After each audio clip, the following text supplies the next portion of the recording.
చెప్తే అర్థం చేసుకోవాలి. ఏంట్రా చెప్తే అర్థం చేసుకోవాలని చెప్పి ఎట్లా చూపుతున్నావేంటి? గ్లిమ్స్ స్టార్ట్ అయ్యే ముందు ఒక డిస్క్లైమర్ వచ్చింది భయ్య, రా ట్రూత్ ఇంకా రా లాంగ్వేజ్ అని. ఏముంటుందని అనుకున్నా కానీ నిజంగానే రా లాంగ్వేజ్ ఉంది.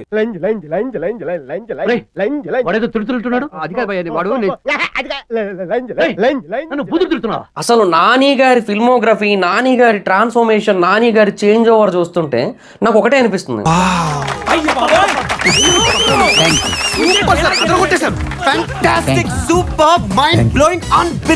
పచ్చిగా చెప్పాలంటే బూతులున్నాయి భయ్య. ఇలాంటి వల్గర్ డైలాగులకు మీనింగ్ మీలాంటి ఫ్యామిలీ లేడీస్ అనకూడదు. పారడైజ్ గ్లిమ్స్ అయితే గూస్ బంప్స్ కి గోడౌన్ లాగా అనిపించింది భయ్య. చాలు చాలు చాలు, ఈ మాత్రం చాలు పదండి. ఈ విజువల్స్ చూసాక హిట్ 3 ఎవడ దిగుతాడు అన్న ఫీలింగ్ కలుగుతుంది ఇప్పుడు కూడా. ఇది అన్యాయం అయ్యా. బట్ సీరియస్లీ చెప్తున్నా, వాట్ ఏ గ్లిమ్స్ అబ్బా, వాట్ ఏ ట్రాన్స్ఫర్మేషన్ అబ్బా, వాట్ ఏ చేంజ్ ఓవర్ అబ్బా. ఏమన్నా డీటెయిల్ గా చెప్తాడు వెళ్ళిపోతాడు అర్థం లేకుండా. ఏం మాట్లాడుతున్నావురా? నరాలు కట్ అయిపోయింది. ఎవడైనా పొలం అంటే హరి హరి తిడతారు, లంచా కూడా కంటే ఊకుంటారు. ఎవడైనా చూపుతులు తిడతారు, తంతారు కూడా ఆ పదాన్ని. అంటే ఈడేంద్ర నాయన డైరెక్ట్ గా చేతి మీద లంచా కొడుకొని వేయించుకోండి. నాకు ఎక్కడో కొడుతుంది రాజా. ప్రజల్లోకి ఇలాంటి చాలా ఈజీగా వెళ్తాయి రాజా.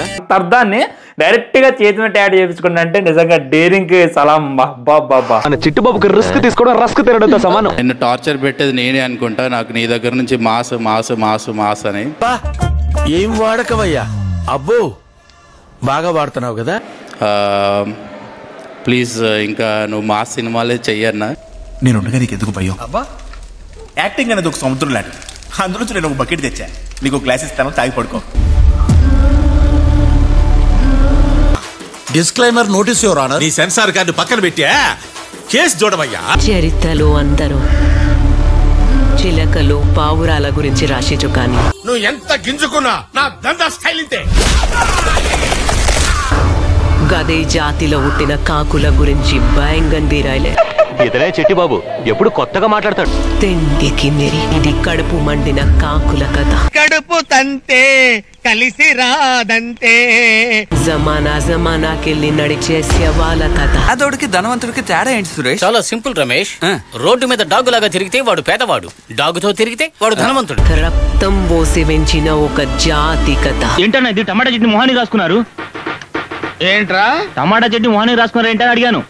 దీన్ని మీ ఊళ్ళో టమాటో చట్నీ అంటారా? ఏంటన్నా చూస్తే తెలియదు, ఎర్రగా ఉంది కదా. ఒక తాగడొచ్చి మొత్తం జాతిల జోష్ తెచ్చిండు. భయపడకూడదు, నేనున్నాను. నువ్వు నాలాంటి వాడు వేరా?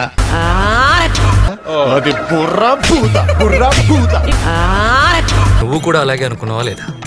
అవును సార్. అనిపించుకున్న కాకులు తల్వార్లు పట్టినాయి. ఏంట్రా ఇలా మారిపోయావేంట్రా నువ్వు? ఇది ఆ కాకులను ఒక్కటి చేసిన ఒక లంజా కొడుకు కథ. మీ దగ్గర బాడీ ఉంది, నా దగ్గర బ్రెయిన్ ఉంది, కలిసి పోరాడదాం రా. పోరాడితే పోయేదేం లేదురా, ప్రాణాలు తప్ప. నా కొడుకు నాయకుడైన కథ. అంటే ఎస్ నీ అమ్మ గట్ట పదిరింది సార్. మీరు ఏం చేసినా వెరైటీ అనండి. వెరైటీ లేకుండా ఈ పుల్ల ఏమి చేయడు. 5-6 నెలల మేము ఉండలేదు సార్. చూద్దాంలే. చూడటం కాదండి, మీరు చెయ్యాలంటే.